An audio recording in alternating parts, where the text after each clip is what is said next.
Let's go, everybody. Hello, and welcome back to another episode of the LA Poker Roundup. It is February 11th, 2025, and this is episode number 72. As always, I am your host, Ty Dobberton, along with my co-host, Derek Kwan. What is up, everyone? And man, we've got a good one for you tonight. We've got so much to talk about. We'll jump right in as soon as we can. What we will be doing tonight, well, we'll start off like usual, the results from around LA and Vegas. And we got stories from this past weekend at the LAPC. Yeah, it will be, be a nice contrast to my time up in Vegas, I tell you what. And then after that, they have dropped the schedule for the Winnin on the Green happening at the Bike. That will be the next series, starting at the very end of February, going into March. So we will go over that. It's a banger. Yeah, and spoiler alert, we are pretty happy about this schedule. We also then have, the news, the big news. There was a crazy six-figure scam in the poker tournament community. So we definitely want to cover some of that. Some of the information is still unverified, but, we have a source that we can talk about, and we can provide you some of the details. Definitely important to get this information out there to the community. Yep, good to know so that you don't fall victim to something similar. Although, man, the details in this are crazy. I don't know how you would figure this out. And then, of course, we close up with the weekly roundup as usual.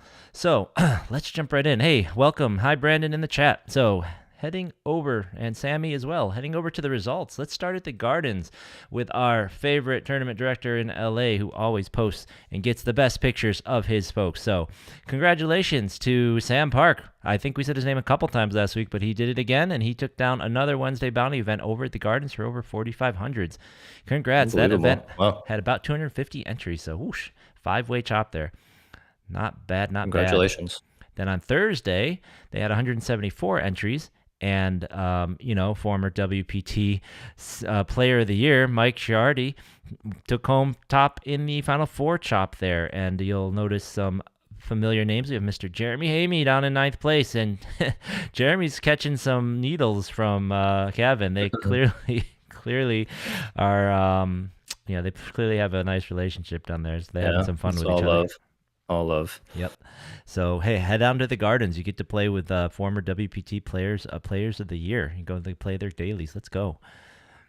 On Friday, they had 145 entries in their Friday bounty event, the morning event there, the 11 a.m. And congratulations, Final Four chopped, but did not want a photo. Now, the 5 p.m., the Monster Stack, that is the 20K guarantee, that had 172 entries for a $34,000 prize pool, and that went all the way down to heads up, a 2-way chop with Don Tran taking home over 8,000. Second place, Francisco Pina for almost 8,000. So way to go. Congratulations, Don. That's quite a score for just a Friday night $250 buy-in. $250 to $8,000 just every week. You can do that at the Gardens. That's unbelievable, man. And then we have one more event here, the Sunday event. The Sunday event had 171 entries, $17,000 prize pool, a 9-way chop. I understand. Oh, wait, this is the Saturday event. Sorry, there's going to be one more, I think. Oh, Super Bowl Sunday. That's why this is the last one for this week. 171 entries, 9-way chop. They probably want to get home, get ready for the Super Bowl parties. Napoleon San Jose is photoed here. He was the chip leader, and he took home over $3,000. So way to go. Nice. Congrats to all of the daily winners over at the Gardens. Nice work, everyone. All right. Let's hop on over to the Commerce LAPC. Now, we will use the lovely photos from our number one field reporter, Frank, to cover the action here. Events may be slightly out of order, but let's go. He's got all the information, one spot, great photos. Come to LA Poker Roundup Instagram for all the coverage around LA. So LAPC event number 33. If you don't know this face, you should. He is, I think he's like number 3 on the all-time cashes list. And Mr. Ari Engel took home, how many is this? His 6th Remington now?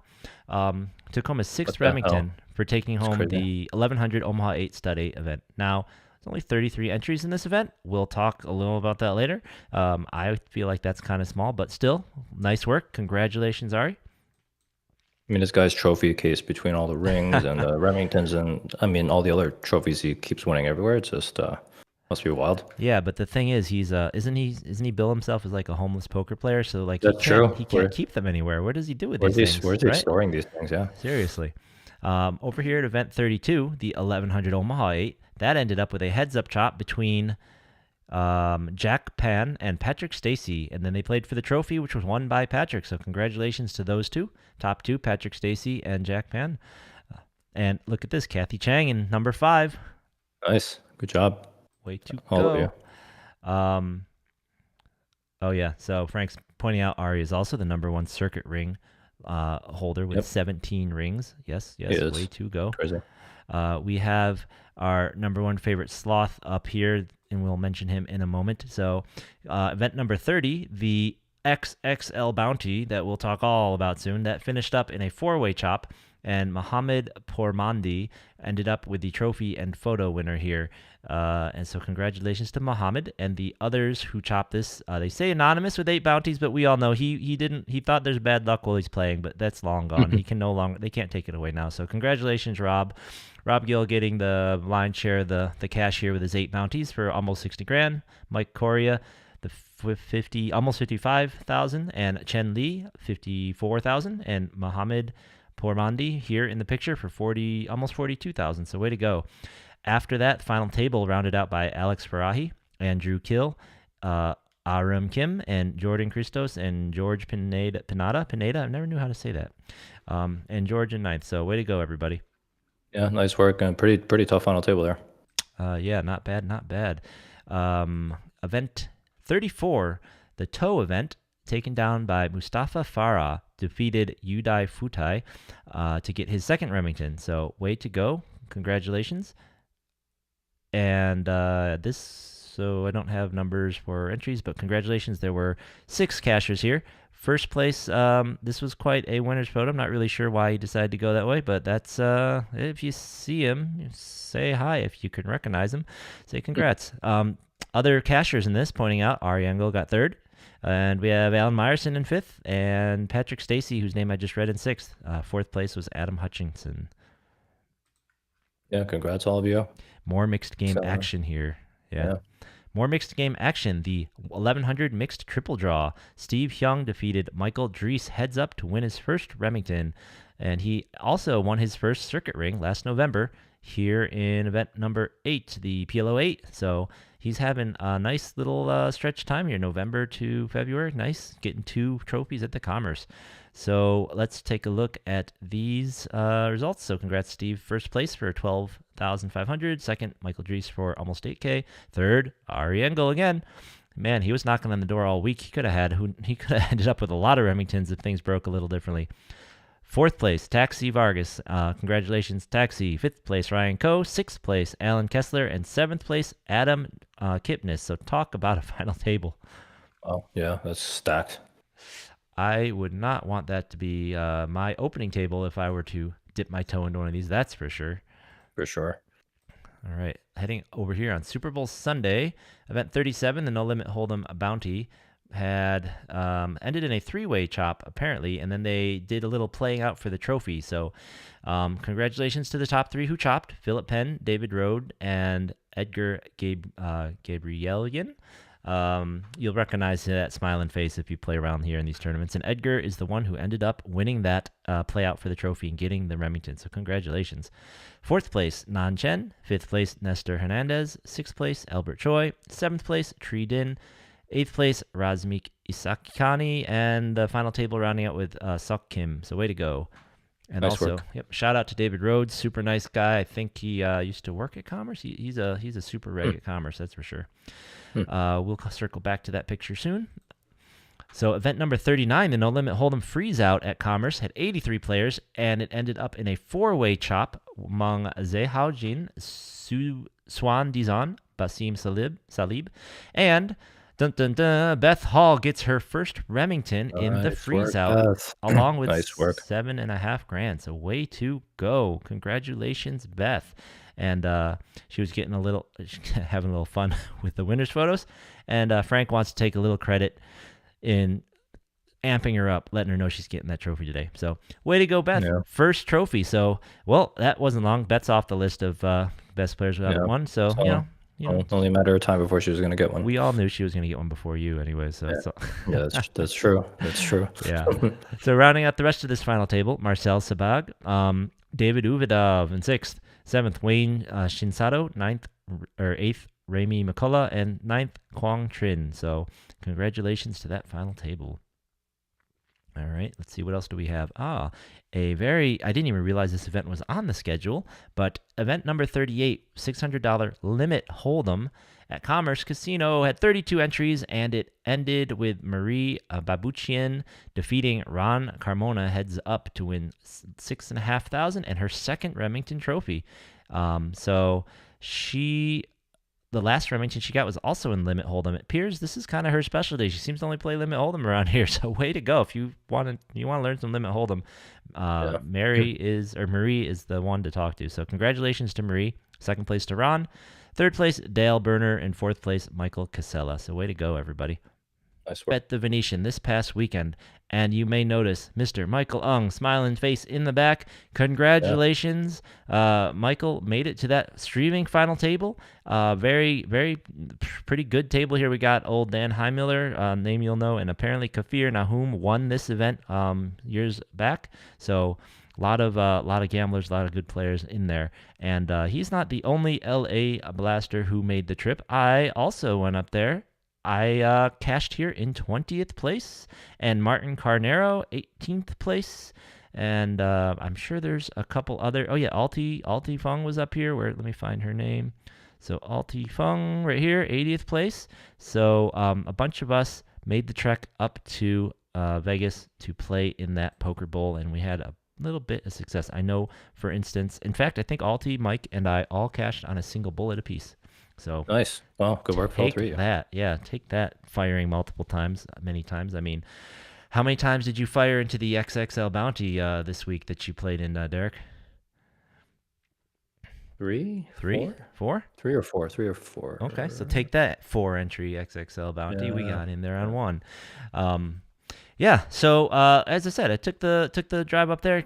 Played at the Venetian, their brand new poker room. It's only been open a couple months, and their brand new streaming room. Mike got to be the first class of people playing in that streaming room, and it is gorgeous, man. I could take a look at it from where we were. They have a nice LED wall in the back. The Venetian room itself is nice and spacious. The only thing I don't personally like the chairs, because they do, like, they're new chairs. They're really nice chairs. But the part you sit on, it has like a natural tilt back to it, and I personally don't like that. But that's personal preference. It'd be nice if they had an extra knob for that. But chairs are new. Chairs are nice. Nice. Dealers, for the most part, the dealers were pretty good. We've been dealing with a lot of pain around here, as it seems like a new crop of dealers have been hired around LA as they learn and they figure out things. But up there, I'd say there was only one dealer the entire weekend that seemed a little bit behind, like maybe Cash Dealer moved over to tournament, still learning. But for the most part, the rest were quite good. Not bad. Yeah. And I will, there are a couple other things that really, we talked last week about the small things really making a big difference. And I mean, it's just huge. Poker. So the Venetian, apparently the new management at the Venetian poker room with that new room, their goal is to be the highest scoring poker room in Vegas on the metric of, like, would you recommend this poker room to others playing or something? They more or less want to beat the win, right? But like that's kind of like their goals. They want to be a place that people love playing and other people want to come play. And they're using the Poker Atlas system just like the Win is for tournaments. And as you know, everyone who's played the Win, that means that all the tables have Bravos. Or they're not Bravos. All the tables have screens that you punch in information. The dealers punch information in. If you follow these events, you know that at every break, they input everyone's chip count, so you can get those live updates as we go.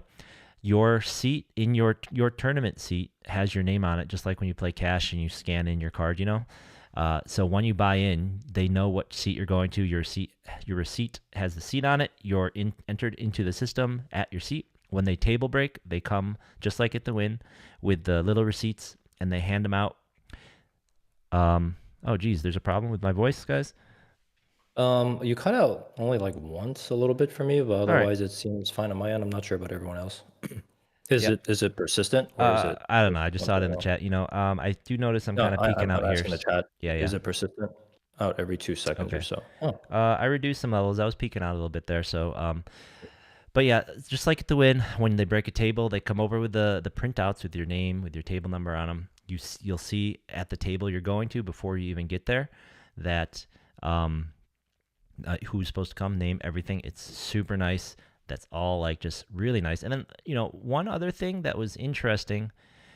Um, One other thing that's really interesting that I noticed is their payout structures were really different. I don't know if this is an MSPT thing, a Venetian thing, or what, but the total prize pool for this tournament ended up being about 1.75 million or so. No, not I'm not 1.7, 1.27, about 1.27 million. So if we had in LA here, let's say Commerce's Classic that's happening now ends up being a 1.3 million prize pool, what would you expect the final table payouts to be? What would you expect first prize to be? I mean, I guess like 780. I don't know. No, off of 1.3 million. Yeah, so I think probably somewhere around like 400, 300K maybe, 250 to 300K. Right. So in LA you'd expect first prize to be over 200K. Right? Oh yeah, definitely around 200. sure. Right. Yeah. So the prize pool was 1.27 million or so. The guarantee was $1 million, but now this isn't quite reflective here. This is a chop from the top, but the first prize for this was 180 something thousand. So first prize without the chop is 180 something K, which for us seems really low, right?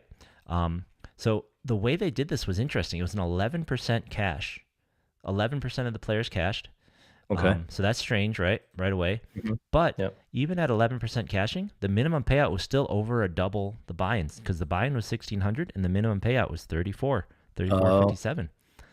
I mean, I think that's sort of like how Matt Savage has always kind of preached things, or how he would prefer it. It's like flatter payouts for more people, less up top. He feels like that's healthier for the poker community. So I guess, it is what it is. Yeah, and if you look, so the ladders going through the day, and this is something I was incredibly conscious of, because I'll quick go through how my day went. The first ladder, kind of would expect kind of normal. Okay, $200, sure. $300, sure. And it's not that infrequent. They were like every 10, every 11, then they became every 9. $300, $400. But look, here in LA, another question: if the min payout on the tournament was a double cash, right? What would you expect the payout at like the Gardens to be? So 99 people came back. What would you expect like 50th place to be? For what was the total prize pool? Total prize pool being 1.3 million, but more importantly, min cash being 3,400. Because I'll tell you what happened, if you recall, at the winter main event. Min cash was double, and the first half of the field that busted just got that min cash. Yeah, it was mostly just flat. So I was going to just say some like number nominally over the min. Right. Yeah. But it was literally, I think the first 50% of the field on day 2 didn't get a pay jump at the Gardens, if I remember. I believe. But here, when you get to that halfway mark, 50th place is now 52.84. You've added another entire more than a buy-in, and then half that again to 25th or something. There's another buy-in. So kind of what I'm getting at, the pay jumps were sort of decently significant. Like they weren't like huge, but they actually sort of mattered, which for me actually was important, and it really affected my play, honestly. And honestly, I think I prefer these flatter payouts. I've always said this. I know all the pros in LA are like, top heavy. The first prize has to be X big, X big, X big. I'm a try hard rec. I play a lot and I have other income. I would like my years to be more consistently up a little bit rather than enough to pay my whole bills, right? So I liked it. And another reason I really liked it was, man, this field was intense. This field was so hard. Maybe I got the worst table draws in like the history of poker, but it was not a walk in the park. This was not like some kind of like soft MSPT field at all.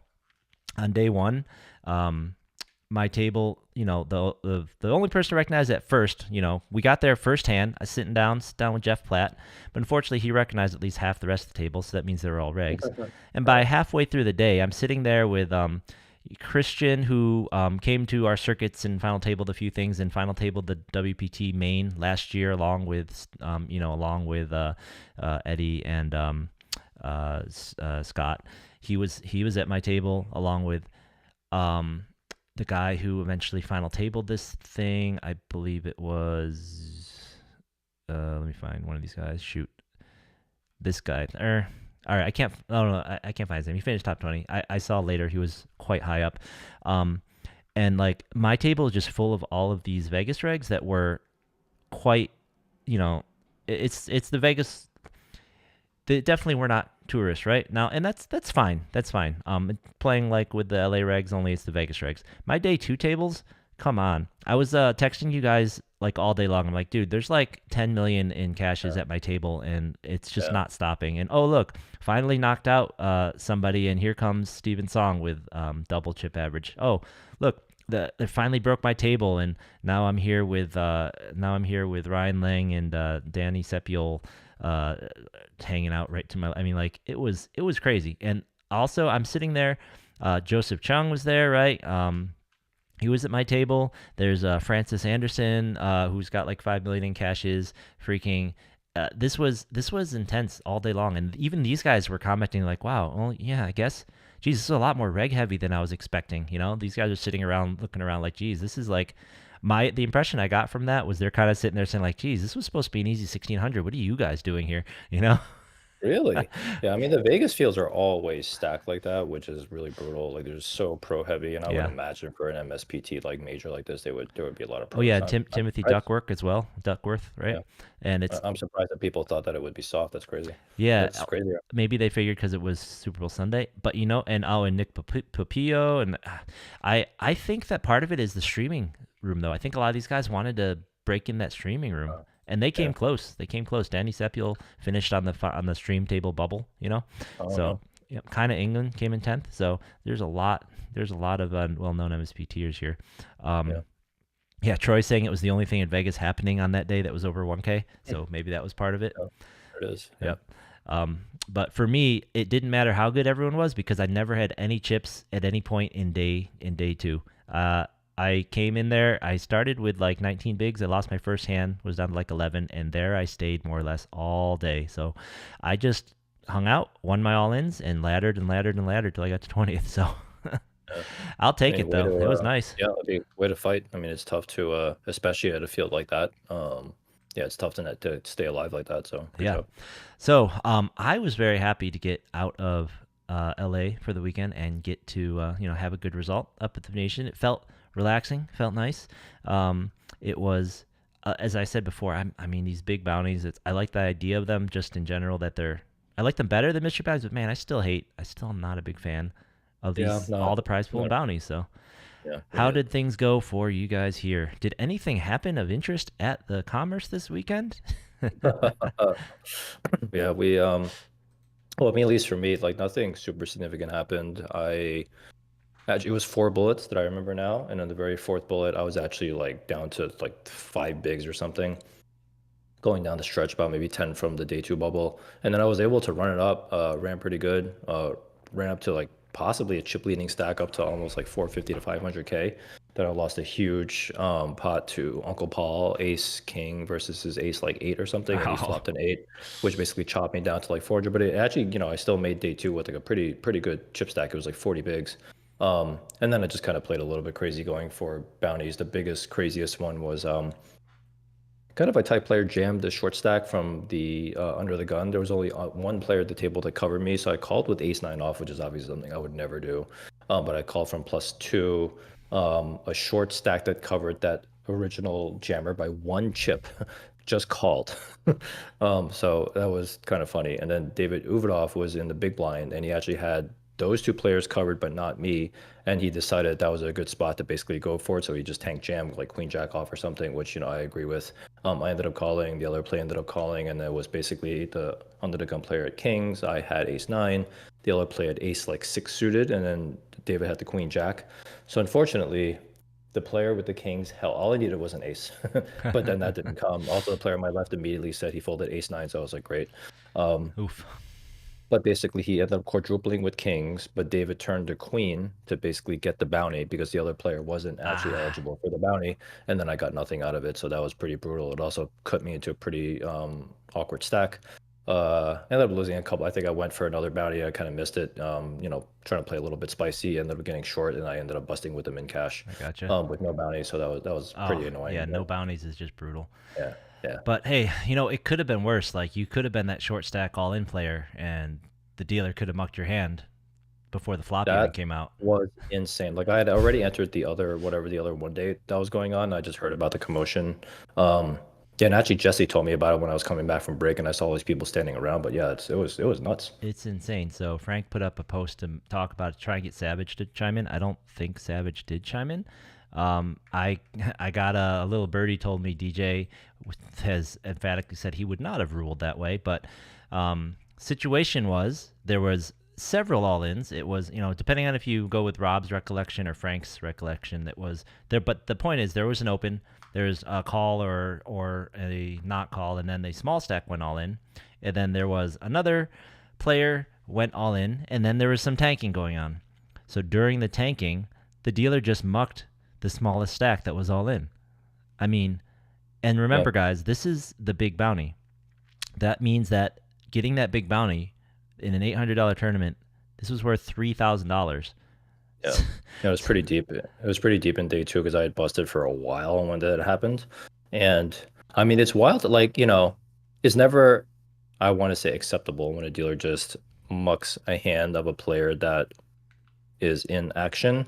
Because I feel bad for dealers, right? Dealers, we get hands off as poker players, but dealers never get any hands off. So it's very, very difficult to be Mm-hmm. a dealer. So it's hard to stay on. Yeah. But then in a case where he had jammed, and then while the other player is tanking to think about it, and then you muck their cards, like how does that happen? Yeah. That is How does straight. that happen? Yeah. It's like, do you just not understand how poker actions work? 'Cause I mean, an all in is the most extreme action. Yeah.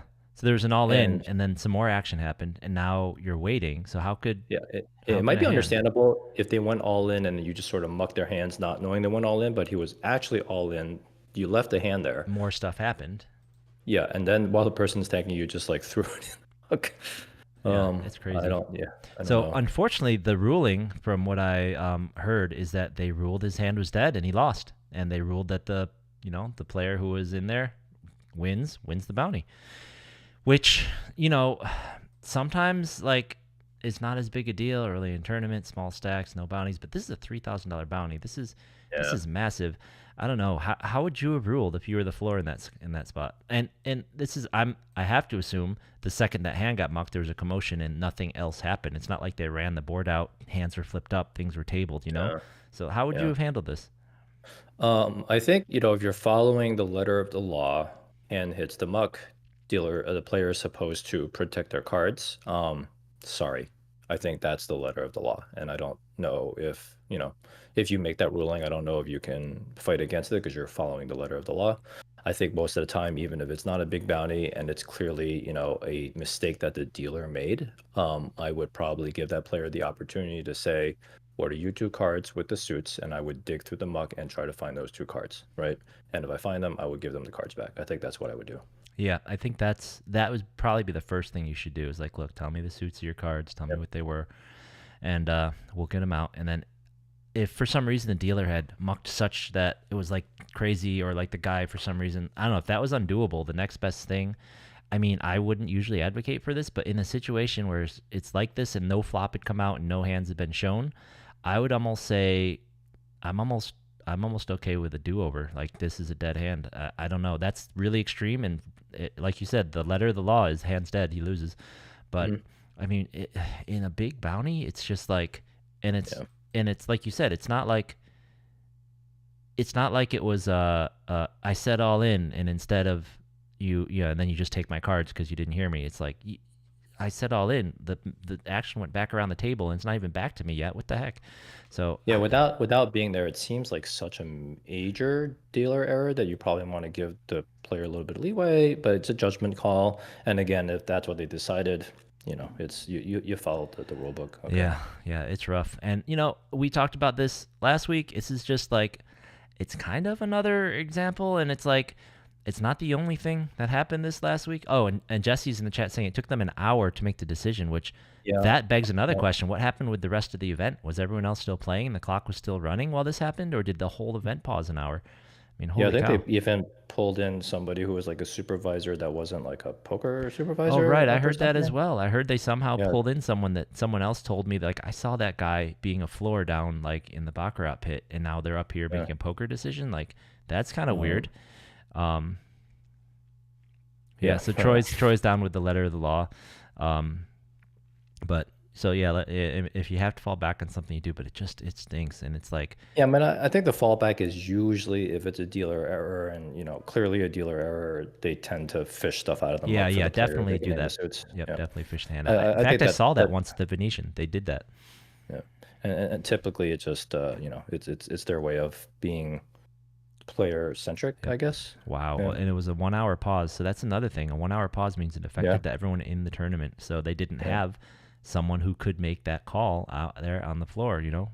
I mean, if you're going to make that call, someone should be ready to make it much faster than an hour. Yeah.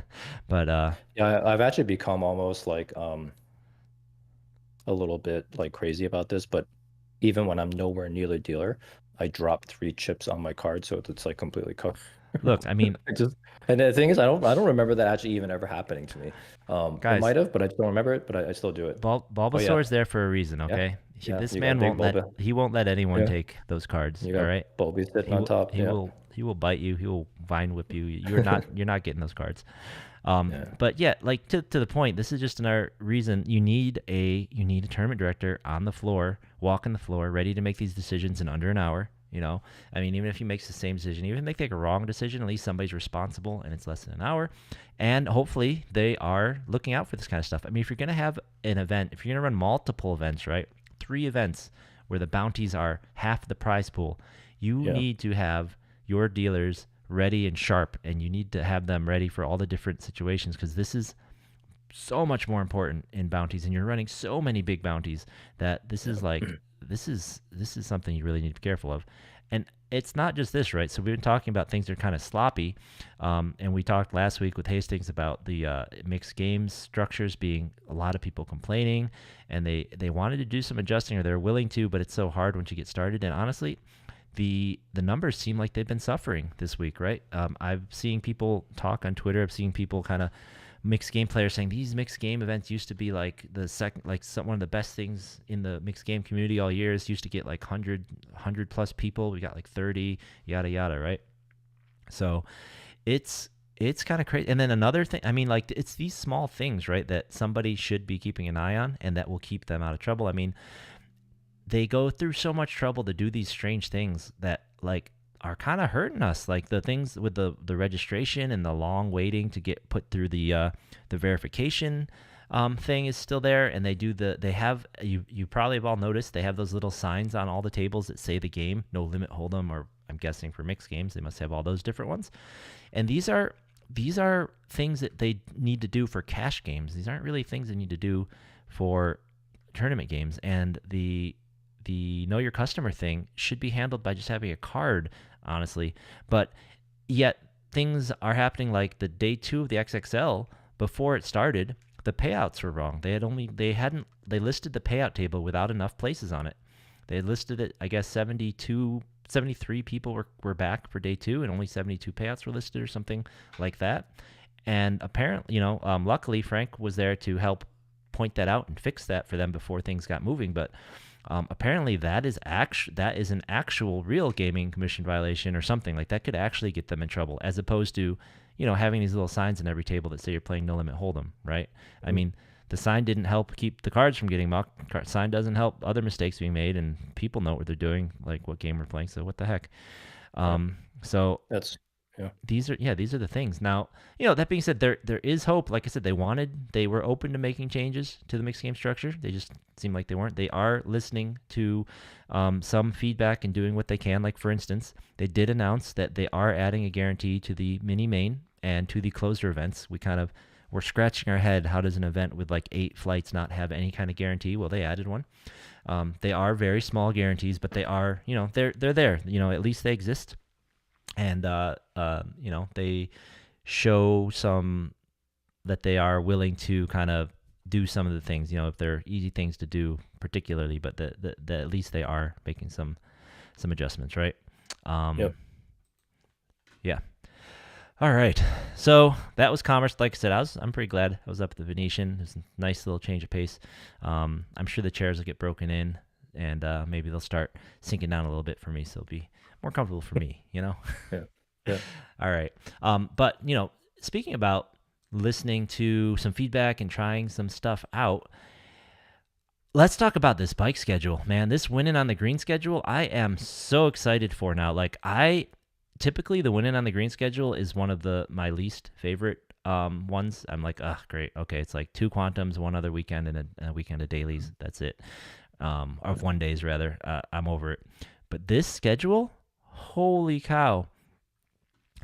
So it starts out overlapping with the end of the Commerce Series. First weekend is 2/28, and that's the end of that's when the closer is happening, and they're finishing that all up. So the very first event is a quantum, but I have questions about this quantum. I can't wait for these structure sheets to come out, because if you look at this quantum, the day ones for the quantum here are $300. The day 2 buy-in for this thing is $880.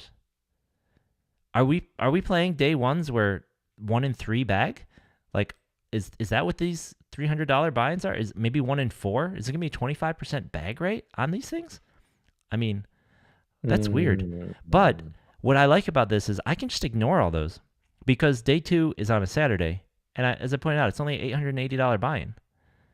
So let's go. I mean, to me, this is just a 2-day tournament with only 1 day of day ones. I could just I play Saturday, I buy in for $880, maybe I buy in twice. That's it. Bingo bango. It's a little under a 1K, guarantees $300K. That sounds good to me. Let's do a 2-day with $880 as the buy-in. This is great. To me, this is not a quantum. To me, this is just a 1 day, and I'm hoping that the people turn out enough for it to get up over that number. If we get this up to 400K, then let's go. I don't know. Have you ever seen a quantum with this small of a day 2 buy-in and with this kind of a ratio? I have not, and I didn't look too closely at it, but you're right about those details. I'm sure things will be clear when we eventually see the structure sheets. Yeah. But yeah. Yep. But yeah, that's very interesting. I typically try to just wait for the structure sheets because just sometimes things don't seem like they make sense. Yeah, and for those of you who love their 1 days, they have a 100K 1 day the opening weekend, March 1st, and they have a 100K 1 day this day. And honestly, I'm a little concerned for this 100K because it's a $400 buy-in, and it is at 1 p.m. and it's that 880 isn't that far off from 400 in my mind. That's not a huge usually it's like, okay, the day 2 buy-ins like $2K, it's like $1,600, and then you can run your 1 day, which is $400, and those are a big gap. People, not as much overlap. You're not gonna cannibalize one for the other, but those are pretty close. So I am a little concerned, but I do love that they're putting that on there. That's big. Then the next multi-day event is the Big Four. I think they've been having a ton of success with the Big Four early in their schedules. They added this 2 or 3 series ago, right? And it's just a regular old event. Now, there is a twist this time. I think typically it was just a 10% bag, or if it wasn't just a 10% bag, it was like a 12% bag. But this time, according to the sheet here, it's a 12% in the money, 10% advance. Interesting. So this is kind of something we mentioned at before. We're like, hey, the circuit events, when they do their low buy-in ones, they often let you in the money before you bag up. So that way, you get some of that quantum effect of you give people money so they'll come back and play again because they've won their buy-in back. And also then day 2s, you can end a huge tournament on day 2 because less of the field came back, right? So interesting to see that they're implementing that here for this one. 400K guarantee, $400 buy-in, seems pretty good. And then another super stack on Sunday. So then after that, they're following the Big Four up with they've created now 50-50. So instead of a 40-40, now there's a 50-50. And look at this, 50-minute levels, I think. Isn't that? Yeah. I'm pretty sure it says that. Why aren't I seeing it now? Well, I feel like I saw that somewhere. I can't read it right now. Anyways, if that is the case, 50-minute levels, that's insane. 50-minute levels would be, for a $500 buy-in, would be incredible value.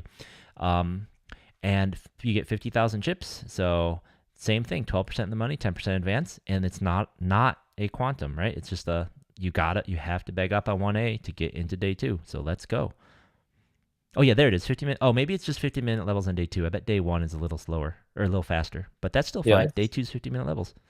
yeah, I think Jeff has been experimenting or trying to experiment with like graduating, making levels longer later. Yes, that's And awesome. that's based on player feedback Yep. that, we want slower decisions when the money matters, and it's Yeah. okay to speed things up, and it also incentivizes people to rebuy, right? So Yep. all that good stuff. That I'm excited. That's what I'm saying. I'm excited about that. Jeff's over there is listening and implementing. So Yeah. I really hope the support comes out for these. This 50-50 seems super exciting. The big four's always got a great turnout. Is always pretty good. And then they're running their typical mini Mega Millions, which is, that always does what it does. It usually gets like 1.3, 1.4 million in the prize pool. Which is you're still like 1.1 after the payouts for the day 2. So there's that. Awesome. Okay, let's go. They go ahead and do that. And then the Park West Classic 2 is happening here. I wasn't sure if this was going to be a once a year thing, but it looks like just like the Mega Millions events, they're going to do it in a lot of their series. So this is the second one, and that is also just a day 1. And look, they did reduce the guarantee from 1 million from before, but they also reduced the number of starting flights because before, remember, we were kind of like, what? Who's going to play day 1A on Monday for this event? This 1K, like what? Just Yeah. just put a couple day ones. Yeah, so here we go. 3 day ones, 3 day 1 flights, 500K guarantee. This is actually now, and I will have to see the structure sheet, but it's an 1100 buy-in. So that is basically, this is exactly the same event that the on the surface, the exact same event that the Gardens runs, right? Right. Yep. So let's go. Um, Hopefully the rake's the same. Hopefully they reduce their rake a little bit and it's the same. yeah, like the Gardens like obviously blew it out of the water with their 1K, so we're kind of hoping this repeats, and we kind of suspected, but we couldn't really connect the dots as to why having a bunch of like weekday flights might be like cannibalizing the tournament or some way, or causing it to there to be a low turnout. But it always just felt like it didn't like sit right, and it was a little bit weird.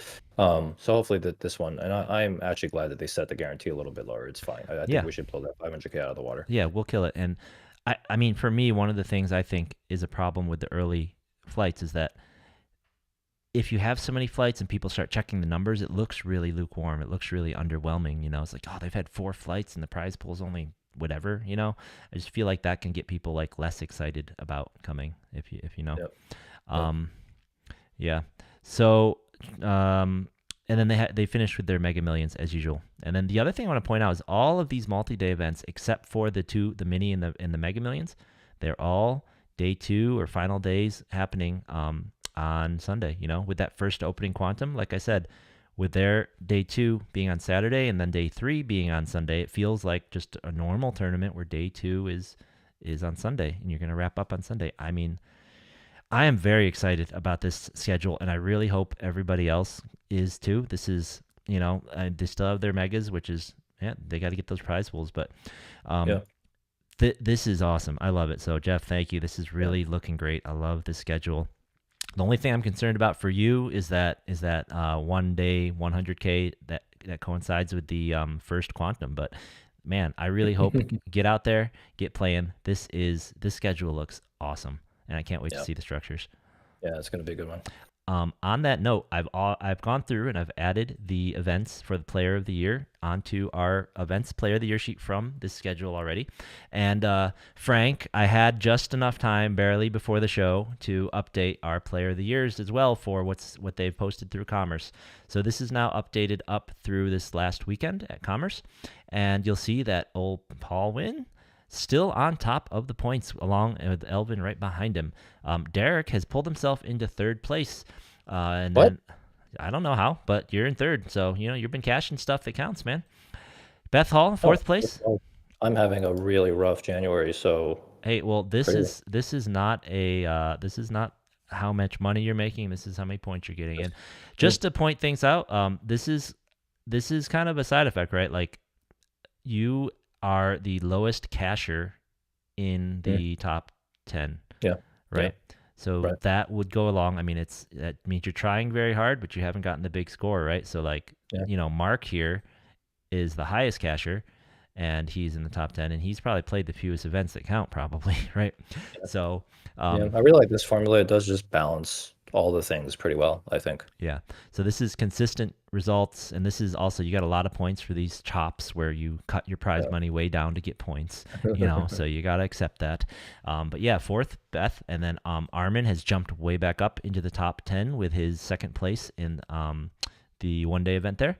Rick has put a lot of distance between him and myself since I went to Vegas to play, and he's still getting points here. I don't know if he showed up last weekend or not, but he's now a solid 200 above me. Although, Frank, you gotta let me know, what would a $1,600 entry event with about 850 players have gotten me in points for my 20th place finish? Just in case that event was here. I'm just saying. But Frank, speaking of Frank, 7th place. He's crossed the 2,000 point mark himself. He has now jumped the early leader, the early winner of this thing, Mr. Aaron Zhang. As I said, Mark is 9th, and Eugene still hanging out in 10th place. Eugene is just shy of 2,000 points, with Uncle Paul now in 11th place. So way to go with and Tony Wynn falling out of the top 10 here. So we're all grouped up pretty good. I'm 15th. I've fallen down out of the top 10 as well, along with George, and Andy's making a push here. So we've got, we still got a couple months left here. This is gonna run. Remember, we're gonna keep running these points until the World Series starts in June. So it's the start of the World Series. Okay. yeah. Well, Okay. I'm assuming Commerce will have the last series. So another thing that I would like to point out is if you go over to the World Series Poker Circuit event where they announce and they list all of the circuit events and series that will be happening, Commerce is still not on there for May. So we're still waiting for that. We're still holding out hope that that's a real thing, and I don't know, they're just negotiating to the last second. But even if for some reason the circuit does not come back to Commerce, which would be a disaster, I mean, it'd be just an absolute travesty. These last two circuits, really, they were awesome. They had great turnout, I think, for the times of year they were. And if they could somehow keep Tournament Champions, all this stuff, I don't know why you would let that go. But even if they don't, I have to think they would still run a series in May. So whatever that last series is before the World Series would be the final series for points to get for this thing. Yep. All right. So before we get to the headline topic of the show, just a quick head nod, shout out to remembering Miami John Cernuto, all-time cash leader on the Hendon Mob, kind of legendary figure in the poker tournament world. So he has passed away on Monday from colon cancer. So, there's a lot of mixed game players in the LA community who had a lot of experience playing with him. He's sorely missed, and a lot of a lot of good memories for people who played with him. So I never played with him. Yeah. I'm not a Rest in peace. Yeah, not a mixed game player, but I actually played him he played a heads up at the LAPC back when, they were having like heads up tournaments. I remember I played him one round. He actually beat me. But yeah, rest in peace, man. He's a legend of the game, and the whole community is really sad to see you go. We have some inside info here. DJ in the chat says that the Commerce has a 2-year contract with the World Series, so they will be back. We are guaranteed to have them at least this May and next November, it looks like. So that's awesome. Okay. Yeah, thank you, DJ, for that info. That's very reassuring. I was very worried that we were gonna miss that. All right, so with that, let's get to our headline story, man. We have the inside scoop on a crazy poker scam. People getting cheated out of hundreds of thousands of dollars. We have been getting the story from, as you would expect, passed through us from a source, through our number one field reporter out there doing the field reporting. So I'm going to pass it over. Derek has all the details on this guy.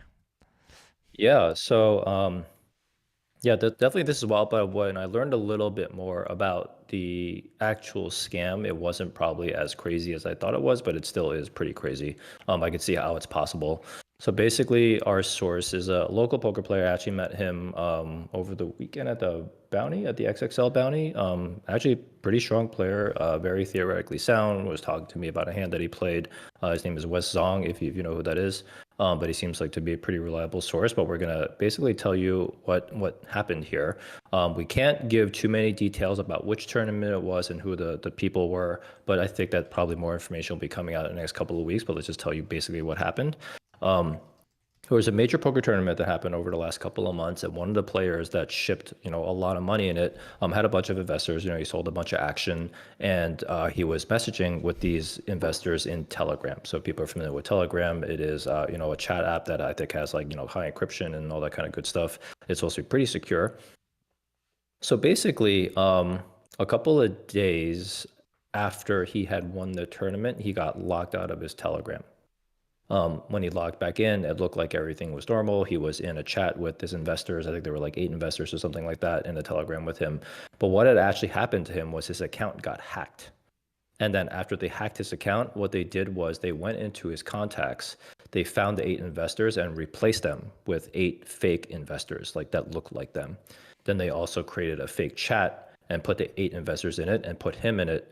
And then in the real chat, they, since he was the admin, they added a fake him and then removed him so that now there were 2 chats, a fake chat that he was in with 8 fake investors. And then there was a chat with the real investors that had a fake him, which is just insane. And then they basically just gave him his Telegram back, and it looked like everything was normal, right? So unless at this point, it would be probably pretty hard to detect what happened. Yeah, you would have had to suspect that, go into your contacts, go into and click on every name, and I'm guessing they made the fake names close to the real names. Right. And you Yeah. may not have even been familiar with their screen names before. You just Right. kind of just met them. So you're like, Yeah. oh, that's Derek Kwani. And it's like, no, it was Right. actually the Swanee or something. Right. So, Exactly. So basically, what was going on was every time that the real investors messaged in the real chat, they would basically pass the messages back and forth, so it looked like they were communicating with each other, right? So like the fake investors, the fake investor chat was taking his real messages, putting into the real investor chat. They were taking the real investors like messages, putting into the fake chat, and they were just basically conversing. Eventually, when it was time to basically pay out, what he owed them in terms of their piece. They gave him a different wallet address, and they basically sent like 270K to the wrong address. that is the most literal implementation of a man in the middle attack that I have ever Yeah. seen. That is like Yeah. literally you're taking like a cybersecurity course and they're like, oh, here's Alice and here's Bob and here's the guy in the middle. They literally Right. just put themselves in the middle and they're like, ah, I hear you. And I mean, that Yeah. is insane. It is absolutely wild. So thankfully, actually most of the money had been paid out already to the investors, and it was only a little bit left. And I think there was a little bit of issues with like the payout from the operator itself, which kind of hung this like last bit out of it. So it wasn't all of it, but he did say, I think he's not paying fully out to the remaining people, but he's paying, I think, most of it. And then they're kind of hoping they were able to resolve this somehow and get the money back so they can fully pay them. But at least he's trying to make them partially whole. Yeah, and it was, just even with it being just part of the payout, we're still talking decently into the 6 figures. I mean, this was a lot of money. Yeah. Yeah. Yeah, so this is absolutely wild. And when you kind of think about, I mean, this obviously when we're talking about the numbers that we're talking about, it was a major, major tournament, right? So these kind of things happen. So obviously just always be careful. Yeah. Like at this point, when you think you're on a secure app talking to people that and I think some of these investors are actually like, pretty public figures in the, poker world, right?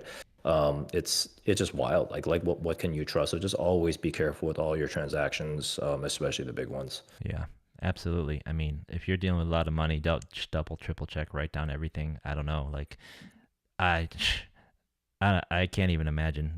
That's wild. That is just wild. Yeah. All right. So protect yourself out so there, people.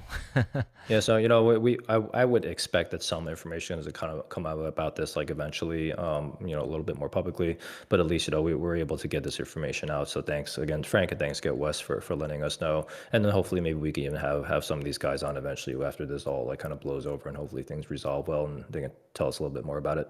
Yeah. Yep. Definitely welcome. Okay. Yep. Thanks, guys. And we have Wes in the chat. So, definitely sorry about having to take that hit, man. I mean, really Yeah. sucks. Really sucks. Ugh. All right, so let's move on. Let's move on to more local things, the happier days here. First off, hey, if you're shout out to Mr. Gallagher over at the Vegas Nerve. I got a little like third of a quarter of a second cameo in his latest video. So he puts Nice. out amazing videos, great content. So go check him out if you aren't. He is probably he puts out the best edited vlogs I've ever seen. Like each one's like a little mini movie, little storyline, little, Yeah. it's His great. production value is out of this world. Yep. So go and check that out when you can. All right. It is, I'm trying to figure out if this next thing is part of the round. Yeah, I think it counts it counts as part of the roundup. Let's do the music.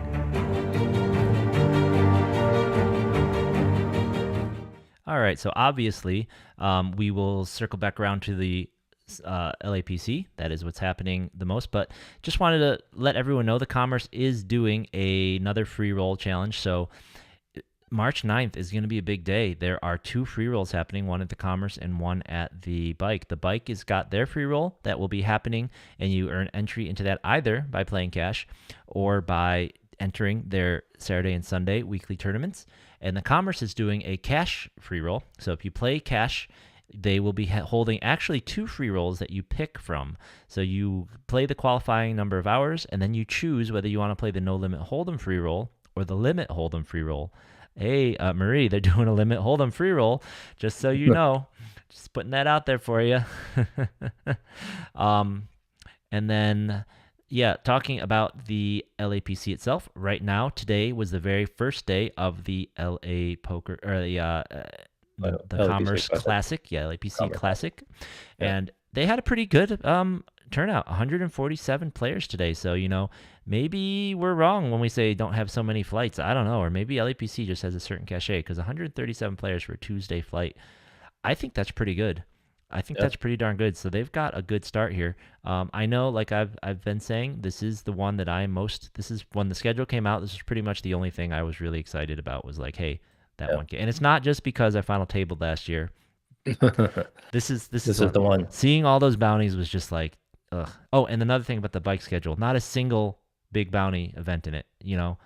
I mean, I almost think they should have put a mystery bounty on it, but there's not a single big bounty. They're all just regular tournaments, and I couldn't be more excited. Just so excited. Oh yeah, freaking don't invite Mike. He finished like one place ahead of me last year. All right. No, hopefully we do the same again this year, Mike. So yeah, that's begun. Nice number of players, but also still having mixed game events going on all week. So on Wednesday, there's a Badoogie event happening at 11 a.m. $600 Badoogie event. So I'm pretty sure it's pretty rare. If you want to play some Badoogie, get in there. Thursday, they have the Kansas City Deuce to 7 low ball triple draw. Wow, I don't even know what that means, but it sounds like fun. $600. And then the horse event on Friday, also $600 horse event on Friday. And then starting Saturday, it's all Commerce Classic all the time. They're going to actually have 2 flights on Saturday of it. The afternoon flight is a bit of a turbo with 30-minute levels. So that is the number one thing happening this week. Now on Sunday, they will also be holding a a bounty event, $250, and on Monday is the day 2 of the Commerce Classic, and it will likely spill onto Tuesday, because that's what happened last year. So if they get a good turnout, they'll spill into Tuesday for the day 3. Monday is President's Day. They will be holding No Limit Hold'em event that day, $400 buy-in. And hey, in the chat, in the comments, if you have a full-time job, you have a regular job, let me know if you have President's Day off. In fact, let me know if you have Martin Luther King Day off, because my personal annoyance is all these places keep putting their things on Monday, day 2s on Mondays, because it's a holiday. Well, I don't have the day off. Do you have the day off? I'm honestly curious. Are you guys? Yes. Do you guys have the day off? Okay, Derek has the day off. But what about the rest of you? I want to get some numbers, so put it in the chat, put it in the comments. Let me know, because I am freaking. Yeah. Ugh, it bugs me. I think it's presumptuous. I think like non-national holidays are just kind of okay, but yeah. Yeah, I don't know. I don't have the day off, so that's what I got to say about that. So this week, if a 1K is in your budget, go play. If it's not, there's satellites all week long, and if it's still not, and you have Monday off, there's going to be a decent $400 one day on Monday. If you do not want to go over there and partake in that, you could instead come over to Hollywood Park. They also are doing a President's Day thing on Monday that I wouldn't care about because I don't have Monday off. They're doing a 50K super bounty on that Monday, and it is a $400 buy-in with, I'm assuming super bounty means in the money bounties. They don't have the structure sheet here, so I'm just going to say it's probably something where it's probably like $500 to $1,000 bounties when you're in the money. Aside from that, they have the regular weekend stuff. Friday, 20K guarantee $100 bounty event, and Saturday, Sunday, their 10K bankroll builders. Over at Lucky Late, see, Froy 98 is not off those days. So Froy, you and I, we gotta get everyone together and tell these places to stop doing this. Yeah. So Lucky Lady, this is a little far off, but I just noticed on their website they have announced they are doing a series in March. They're calling it. Is it called the 50 Years of Freedom tournament? I don't understand that. Like, how's March? Is that when Hustler was founded or something? I don't know. But in any event, they're doing a series in March, a 1-week series. They're going to have a 30K guarantee event on Saturday, March 15th, $250 buy-in. So it's a pretty good guarantee for that. Now, it's a pretty good guarantee for that, but I just want to point out, I'm pretty sure the Friday night events at the Gardens get more than that already. So, it's good, though, to also have it here. And then they're going to do, let's see, Friday's a 20K guarantee, Sunday's 15K, and then the final Thursday, they're doing a 10K. So, and then they're going to do their Big O tournament Tuesday. So this is a series aside from the regular events that will be happening in March. So their regular tournament schedule is on this week. As always, they're doing their 10K guarantees on Friday, Saturday, and Sunday. Okay, aside from that, we have our regular dailies happening at the Gardens and our regular dailies happening at the Bike.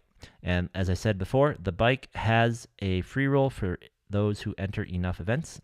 I believe it only takes 5 entries to get qualified, and then up to maybe 20 entries will get you more chips. So... Yep. So if you are over there, those are great structures as well. You get tons of chips, and it's actually not too crazy fast until pretty late in it. So you get to play a lot of good poker in that. So, all right, that is what we have going on around LA this week. Yeah, what an episode. Crazy scams going on. Feel bad for all the people that got scammed. Yeah. Hopefully, for all the things that the commerce kind of, the bad things that are going on there, you do want to recognize that they are putting on some good tournaments. The food, is pretty cheap. Yeah, no, definitely like that. And happy hour, man. I live for happy hour when I bust those multi-days of commerce. Once I bust out on day 2s, it better be 3:00 because I'm hitting that happy hour. And while there is a sprinkling of new and inexperienced dealers in some of them, I think I feel like they're not going to make it because they're probably making a little bit too many mistakes after being there for a couple of months.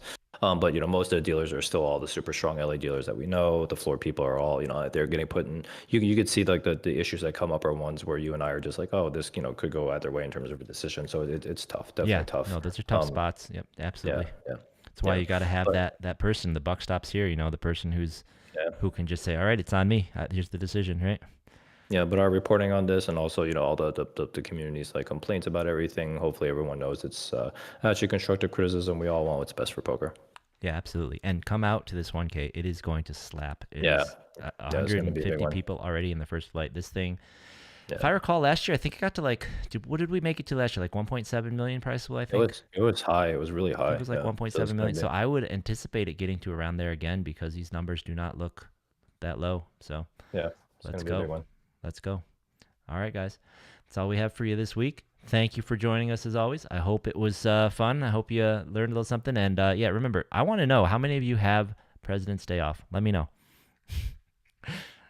Derek gets like every day off because he can just work wherever he wants, whenever he wants. Same with Frank. These guys are unbearable, by the way, to have in the chat. They're like, "Where are you? Why are you doing that? Why?" I'm like, "I'm at work, guys." Jeez. All right. So all you normal folks and all you normal folks and all you grinders, I will see you this weekend over at Commerce. We'll see you at the tables.